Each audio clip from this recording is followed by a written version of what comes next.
Hello, everybody. Welcome to a Three Geeks interview with John from the PVD class. PVD cast. I'm going to start that over. Hello, everybody. Welcome to another Three Geeks interview, PVD cast collaboration. I got John here, and with us tonight is Jeff Dwoskin. Jeff, how are you doing? Great. How are you? I am great. I'm looking at your podcast guest list, and I got to say, I'm a little starstruck. Yeah, it's not too shabby, huh? What was it like interviewing Jackie the Joke Man? Were you a Stern fan? I listened to Howard Stern a little bit. I wasn't. My wife was more of an avid listener. I only didn't listen because I don't remember if he was on Sirius. I had XM. Okay. When they were separate, and so occasionally watched on E and stuff like that. But but yeah, I mean, I've always been a fan, but I wasn't an avid listener just because I didn't have access to it. Yeah. I worked with Jackie about 6 years ago or so, 2014. And so it was really cool then. And I just kind of emailed him. I'm like, hey, well, what's the worst thing? He can say no.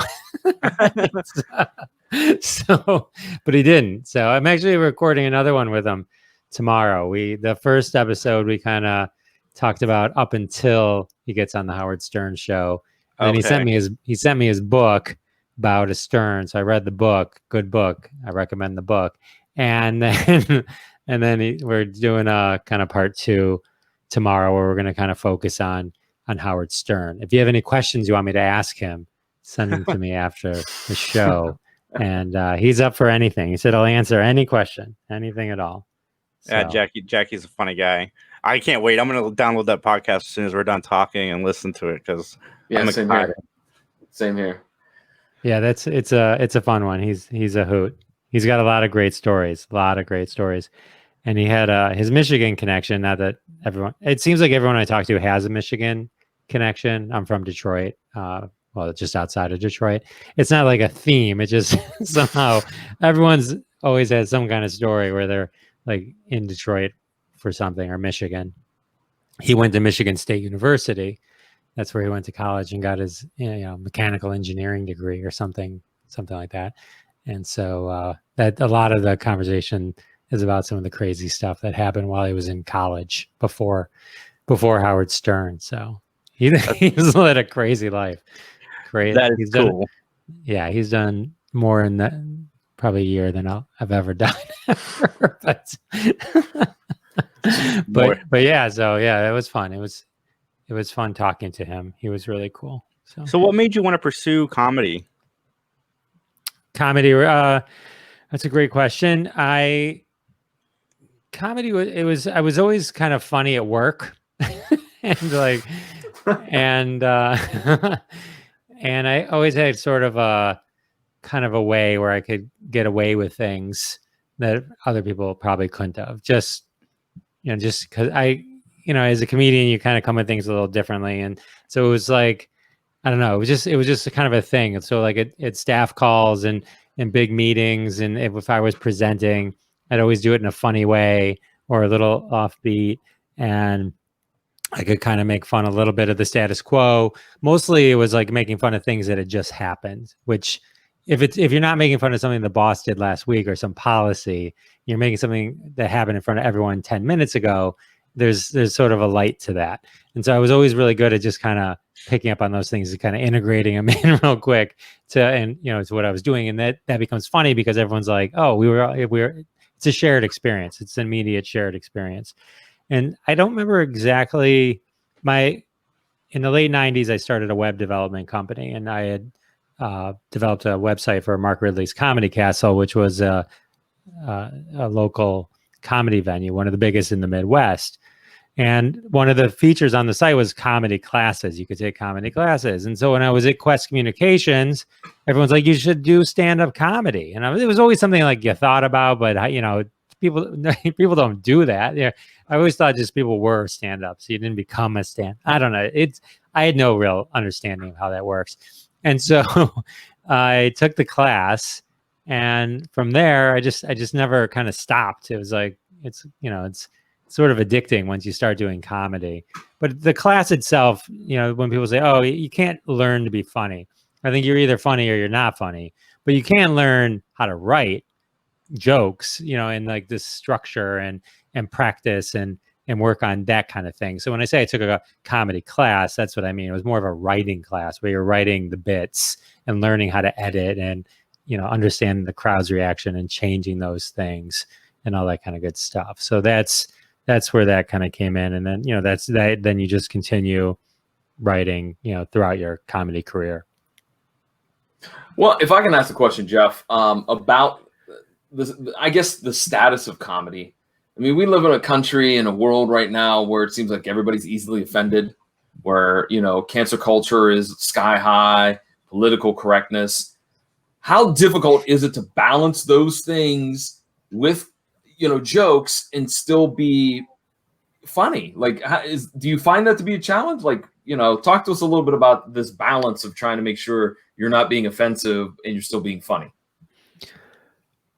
Well, I think offensive is always offensive. So let's put that out there. And I think I don't think there's ever an excuse just because you're a comedian or saying something on Twitter that you have the right to not be a human, right? I mean, so there's a difference between kind of being satiristic or making a satire of something or making light of something so that people can collectively laugh about it. And then there's just, I would never find rape to be funny. You know what I mean? So like people might be, I'm not into those people that are, I'm edgy, I'm a comedian, I get on stage, I speak the truth. You know what I mean? I'm not into that's not my thing. And I'm not into people that kind of, no, I'm just saying like, but I think there is, I think right now it's people, I think still do what they want to do and they still say what they want to say. It's just a matter of being the unlucky one to have it videoed and go viral. Those, for every one thing that kind of happens, there's probably a million things you never hear about, but it's just that one thing that the one person retweeted and the wrong one other person saw it. And those things kind of fly, then that person gets canceled or what have you. Mm-hmm. But I even think most of these cancel culture things, if you really kind of go back to even what sparked it, I mean, some of it's like either misconstrued or they didn't even. I mean, look! Just the other day on the Emmys, right? Zendaya wins the Emmy, and someone puts out a quote. One of the magazines, big magazines, puts out a quote that it was an upset win, and everyone gets upset because why are people upset that it's Zendaya won? It's not people are upset. It was an upset. There's a big difference, right? Yeah, right. There's difference. It's English. It's different. It's the word is just because it's a similar word. It's not what you think. And so people just went nuts. And once people go nuts, that's it. You can't even stop it. It's like they believe what they want to believe, and this is ridiculous. She was young. She's this, is that. It's like, why are we upset? It's like nobody's upset. It was a compliment. It was like she upset the people that were supposed to win because they had more experience, and she rose above it. And like it was an upset. You know what I mean? So the only people upset were the people who didn't win. Yeah, true. Very true. So very true. But it's like those things. It's like nobody stops to think about anything anymore. They just go all in and get enraged. And sometimes it's without merit. So, yeah, totally agree. And I totally agree with you. I think there's so much fake outrage and knee-jerk reaction to a situation without thinking through, and especially when it comes to people saying a joke or something, on Twitter or on social media where you don't have the context of a voice inflection or whatnot. And I think we're quick to judge. Oh, totally. Especially like when you're just reading something, right? Like you said, it's like the majority of what's behind communication doesn't exist in Twitter. It's just the words and however you read it. Right. And God forbid you like accidentally typoed something and wrote something you didn't actually even mean to write, which I do all the time. I'm like, what? And I like forget words. It's like it's all in your head, and But anyway, but yeah. So I think if people just slow down, but it's the whole culture, right? I mean, even like news, right? There's no there's no rush to find facts anymore. It's a rush to be the first person. So the first person to be outraged, you were the one who started it, right? And like it's this first culture that is just kind of exasperating everything. It's exhausting. Yeah. It is exhausting. So who are some of your influences in comedy? That's a great question. Early on, I loved Dennis Miller, but I'm talking like Saturday Night Live, that era, 80s Dennis Miller, not 2020s Dennis Miller. There's a big difference, folks. I loved Steve Martin. I loved Rodney Dangerfield. I still do. But like, I listened to Joan Rivers. I listened to Bill Cosby. Those were the cassettes I had. Cassettes. I'm mentioning cassettes so that you can't tie the dots and start to the outrage culture of why I'm saying I'm liking somebody who drugged women. It was 30 years before we knew that. Okay. So I just said, now that we're talking about cancel culture, I gotta asterisk myself.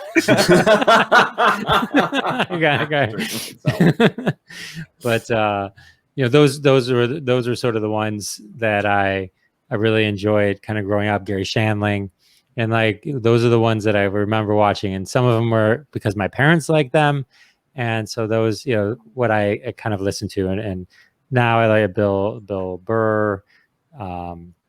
There's a guy, Bill Dwyer. I like Bobby Collins. There's a lot. There's a whole different. The fun thing about doing comedy is there's so many different styles that I like so many. So I just like comedy in general. Richard Jeni was a genius. And there's so many great people. So to me it's like you don't have to pick. It's like you can enjoy different ones at different times, right? It's like sometimes I'm really into the Beatles channel, and then sometimes I just have to listen to Tom Petty. They're very different. You know what I mean? But you enjoy different things at different times in your life, and what hits you and what kind of resonates with you as well. I like Wendy Liebman. I like Rita Rudner. I like the one where there's a twist at the end, like a hard twist, like where Mm-hmm. and so those are really good. I love the Twilight Zone. I always think like the Twilight Zone sort of kind of melded the way I think about things too, because that was a classic kind of thing at the end where they get you at the end. It's like what you thought was coming twists at the end. There's something new, and those. If anyone that can make you laugh. I there's so many. There's just so many. Don Rickles, all the classics, but all in time, all in good. So which ones do you guys like? What comedians do you guys like? You know what? Richard Jeni was fantastic. I remember high school, college, listening to a lot of Richard Jeni, and I was somewhat bummed when he died, because it happened so quickly, Oh yeah. That was incredibly young. Yes, very tragic. Mitch Hedberg, that was another one. I loved him. I remember I love Mitch Hedberg, and I couldn't listen to him if I was going to go on stage because I would inevitably pick up the rhythm of his voice. and I couldn't stop. I remember being on stage once, and it's like I know I'm delivering my jokes, but I'm saying it as like Mitch Hedberg, and I couldn't stop because it was just so in my head. I'm like, all right, I can't listen to other things before I go on stage. But one guy that I just stumbled across, Tom Segura. A really funny dude. I stumbled across some of his stand-ups on Netflix and watched a little bit, and I really, really dug him. I love, who else? I love John Mulaney. I love John Mulaney. He's hilarious. There's just so many. It's fun.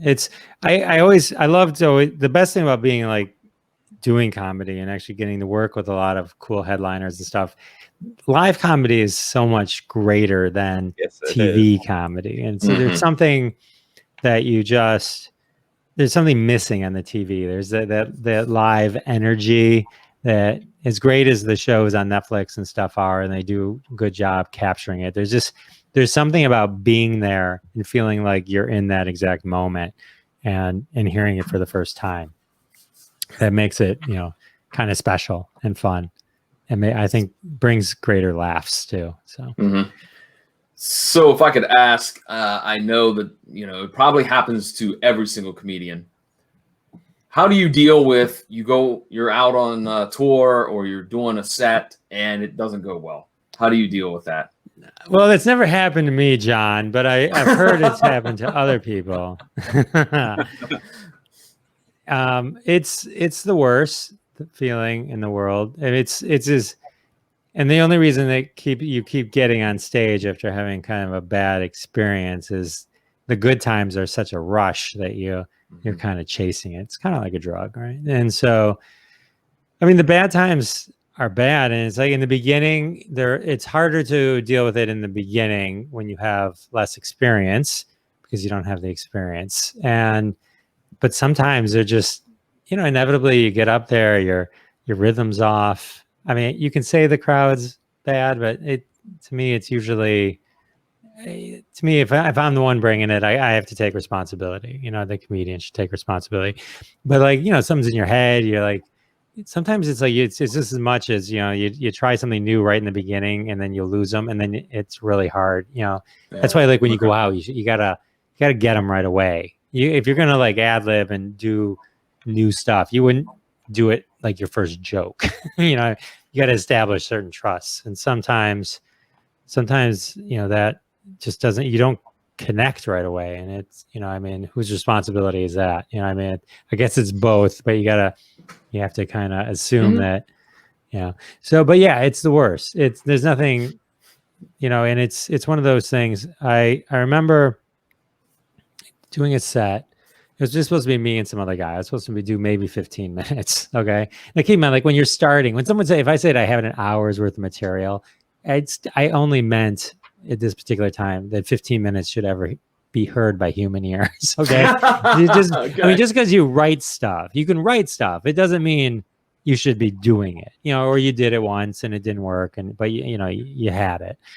And I remember doing this one show and I'm up there and it's not going good. It's a bad set, but in my head, I'm like, it's only 15 minutes. I can make 15 minutes. I can get through this. I can rise above it. You know what I mean? And they're like, they kind of go, just keep going. The headliner's not here yet. And so I end up doing I'm now 25 minutes in, I'm just scraping. And then you start so, when you get to the point where you're a headliner, you can kind of pace yourself and you can kind of ad lib and you talk to the audience and you can you expand your set. You naturally can expand what you're doing. But when you're doing 15 minutes, you're getting that 15 minutes out, right? So it's because you don't have any more time to do it. So you don't talk to the audience. You don't, bullshit around. So here I am, it's now 20 minutes and I'm already going through material and they just kind of keep going. And now it's at 30 minutes. And I'm struggling. Now, keep in mind, I've probably only been doing comedy for a couple of years at this point. You know what I mean? Maybe not. And the next thing I kind of realized to myself, wait a minute, I don't think this guy's coming. You know what I mean? I'm like, oh my God, the show is me. And it's not a good show. It's and so I decide I go as far as I can. I pull out everything I can. I pull out my notes. I just started going through stuff, I'm like, I go, my goal right now is to try and get these people to not ask for their money back because they don't know any better. They don't know that the other guy's not here. It wasn't one of those shows where you went to that comedian. It's just you go to a comedy night and it's whoever gets up there. And so I'm like, it's now my goal to just do what I need to do. So I just did that. And at the end of the 45 minutes, I got off and it turns out they actually forgot to even tell the headliner to come. So he was never going to show up. It wasn't that he didn't show. They actually forgot to tell him to go. I mean, they had posters, they had everything. They just forgot that one part about asking him. And so it's a minor detail. It's one of those things. It's usually at the top of the list, but whatever. And what annoyed me is I don't think they paid me more. And it was one of those things where it was just I kind of just saved you a lot of money because one, you're not paying your headliner, and two, nobody's asking for their money back, for better or worse. You know what I mean? And but it was painful. But there's a business side to it in the back of my head where I had to fulfill something. Because on the flip side, if I had gotten off at 20, the whole thing could have blown up. They would have blamed me. I wouldn't have been the one to blame, but like I would have taken the brunt of that, and I didn't want that. But then there's just other times where it's just like, the worst part about doing comedy is when you do a joke, and a lot of times you'll do 2 sets in a night, or sometimes people do 3, and like you'll have one show where everything goes great, and then an hour later you're doing the same set to different people, and in your head you're comparing that set to the previous set. At least I do, right? So it's like the level of laughs everything got, and when they don't get there, it can affect you mentally. At least me. Like I think, wait a minute, they freaking killed an hour ago, And it's like, part of it's like maybe you're expecting it, this or that, but it's it's the up and downs. But you just got to chase it. But then eventually you get good enough where you can kind of just deliver more frequently. Like the negative ones, the more time you put in, the less. It's never as bad as it was way back. Everything's not gold, but everything's not a disaster either. So, but that's why with comedy, the only thing with comedy is you have to keep doing it. You do it, you do it 100 times, you got to do it 1,000 times. You just keep doing it. It's the only way. Get that muscle memory, get it going, be able to really perform in front of a crowd, handle this falling, this person screaming this, all these different things. So following up on that question, how do you handle hecklers? Hecklers is an interesting thing because one you have to kind of make a judgment call how many people actually heard it, because if it wasn't heard by everyone, meaning like the guy's in front, he said something, I heard it, it's distracted me, maybe 10 people around. But if there's 100 people in the room and 95% of those people didn't hear what this guy said, if I now address it, it's one of those things where it's like I've now made an issue out of it. You know what I mean? And most of the people don't even know what's happening. So you kind of have to assess how loud was the guy. if it's like anything that disrupts a show is considered a heckle in theory, right? So if the waitress in the back drops something, everyone kind of heard it. If you choose to address it, or you can choose to ignore it because you don't want to embarrass the waitress, right? And then, but a lot of times if they do it, if the crowd's on your side already, it's a lot easier to kind of go at someone. If you're having one of those bad sets and they come at you, and they heard because it's quiet, then you can kind of address it. You have to be maybe self-deprecating, but a lot of times I would ignore it and you just kind of keep going, and because otherwise it can really throw off the whole rhythm of the show. It really can. The problem with hecklers is they think they're helping, like they deep down, just like how people who vote for Trump think they're helping. I'm just kidding. I'm sorry. The people at the comedy clubs who heckle think they're really, really funny people, and they may be, but they think they're helping the show, and and they're not. So it's like. So you kind of so when you address them, you also run the risk of this turning into a 3-minute thing. You know what I mean? And then it can get worse because that can encourage other people to start talking as well. So it's a real kind of assessment of the situation, in terms of where you are in your act. If the headliner might do it differently than the feature or the MC, because the feature or the MC, it's their responsibility to tee that show up for the headliner. So you don't want to go off on you don't want to kind of kill it with dealing with somebody like that. So it's like, I know it's like, maybe that's a different kind of answer than you're expecting, but that's how I always kind of looked at it. I was curious because I've been going to the comedy clubs. We're going to the comedy club next week, but going to the comedy clubs is one of my favorite things to do. And I've seen hecklers dealt with so many different ways. Like I watched one comedian just straight up throw the guy out, and I saw Christopher Titus, and he roasts the guy for 5 minutes and then throws him out. So I was just curious because I know every comedian handles it differently. Yeah, and those guys, they've been around doing a lot more than I have, and it's like, but when you throw somebody out, that's you just put out this real weird vibe, into the audience too. So it's not a positive thing. People might get excited about it, but there's also some kind of weird, then you got to go back into your act, You know what I mean? You have to pretend it didn't happen, and it happened. And so it's weird. It's uncomfortable for everyone, you know. So it's best just not to heckle. Plus, you know, you're not going to win. You're not going to win against Christopher Titus. I mean, I don't care. I don't care. You're talking about a guy who won. Probably has got skills beyond skills, and he's got the microphone. You know what I mean? So he's going to destroy you, and he's probably dealt with exactly whatever you're about to say. So it's like, it's really not worth saying it. And I hate to break it to the drunk hecklers, but you're not funny. You're not helping the show. You're ruining it for everyone around you. It's like everyone, they're the Karens of the comedy.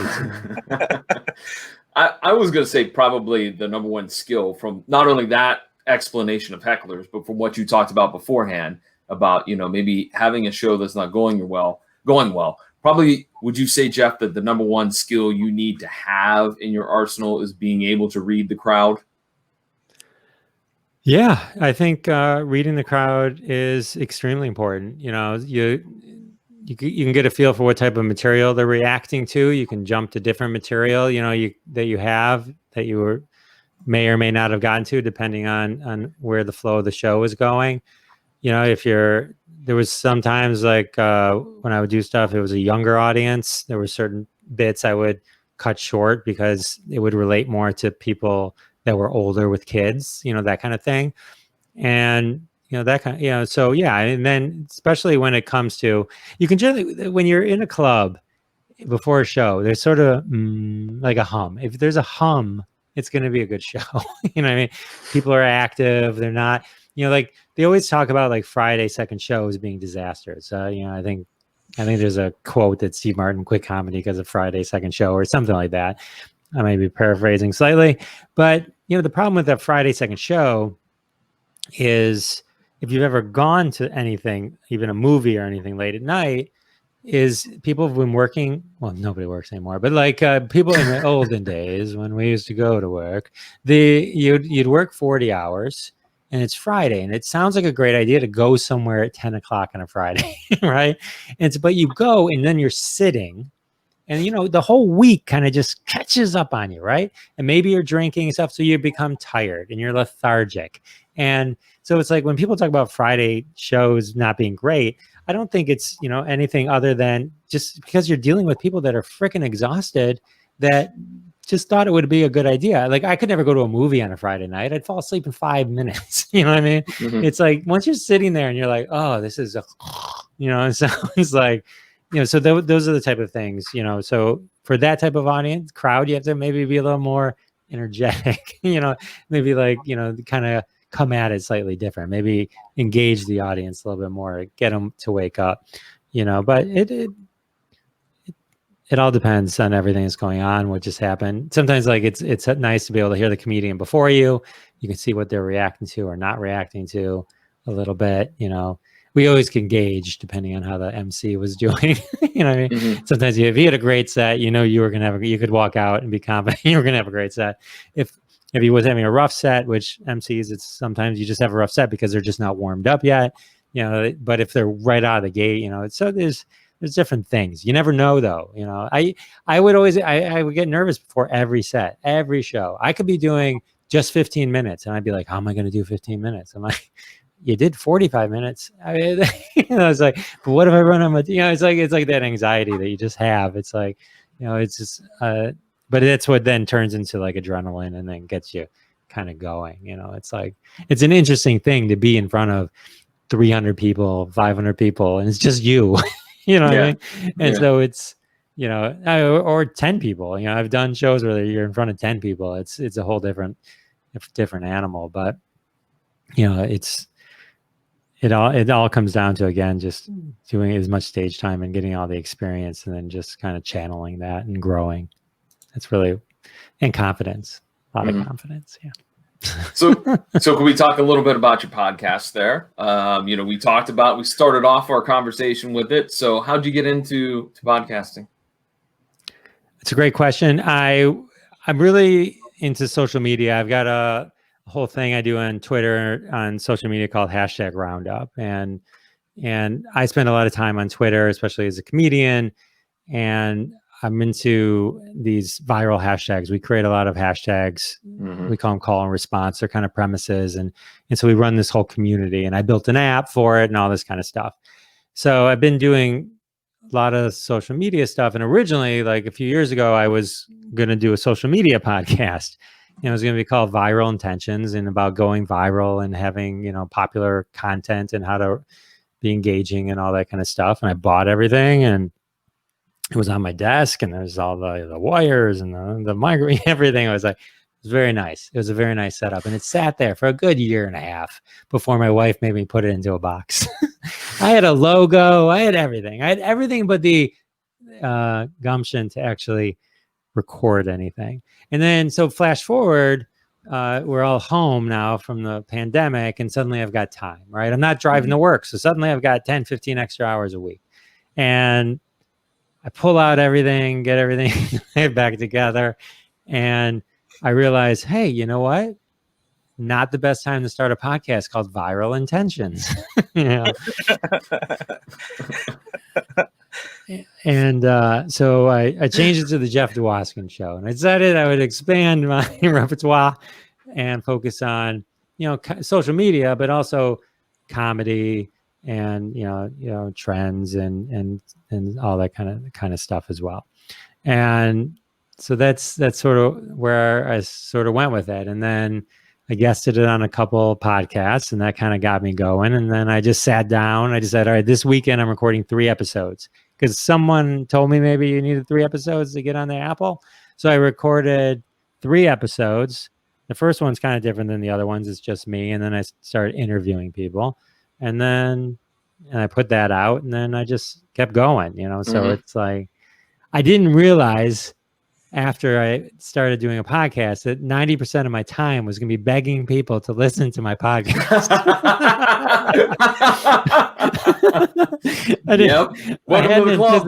I hadn't anticipated that. I was like, oh, these people love my Facebook statuses. This is going to be a dream come true for them. They stop me at restaurants. They tell me how funny I am. But apparently, they only had 5 seconds for me. They didn't have as much time as I need them to devote to a podcast. I've also found that a lot of people don't listen to podcasts. It's kind of still, as much as we talk about it and we're in it, and there's like a million podcasts, it's still in the infancy, I think, in terms of listenership. I think there's a lot of people that listen to podcasts, but there's a lot of people that don't. It's still sort of new. It's like, you need an app. Which app do I get? Right. That's one of the more confusing things being a podcaster. I just started telling people, go to Apple. They can figure out that it's other places, or I'll only focus on one thing, because somebody gave me some advice that says, if you tell them 5 places, you just deer-eyed, it's like they don't know what to do, and then they don't do anything. So all right, I'll just tell them one place, and like they can figure it out. And, the problem with Apple, this is the problem with podcasts. You tell people to go to Apple, it doesn't work for Android. Right. So then so you tell them Spotify. Everyone doesn't have Spotify, but most people on Android maybe do. And Google Podcasts, frankly, isn't the greatest platform. So I'm not going to tell them to go there.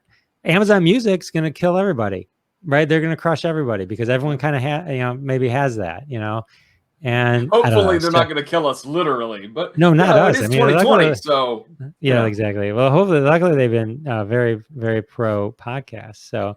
But I found that the podcast kind of, once I stopped doing comedy, because everyone kind of stopped doing comedy in the clubs and stuff like that. I really wasn't into Zoom shows. I'm just not into that. That's just me. And this was great. Podcasting was great. It was a great way to do some comedy stuff, so I can get a creative outlet. And then I found that people will talk to you if you have a podcast. You know what I mean? It's like, I couldn't just call Jackie the Joke Man and have a conversation with him. You know what I mean? We weren't like that kind of friends, you know what I mean? But I can be like, hey, want to be on my podcast? And he's like, yeah, I'll be on your podcast, right? And so so now, so then you do that, and then, and talk to really cool people like Bruce Valanche, Larry Hankin, all these cool people, right? So called up some of these old comedy buddies of mine. And then I decided, I was just going to be like, I'm building up this whole thing and just get some good guests. I have it look like, when people look at it, they go, oh, it must be good.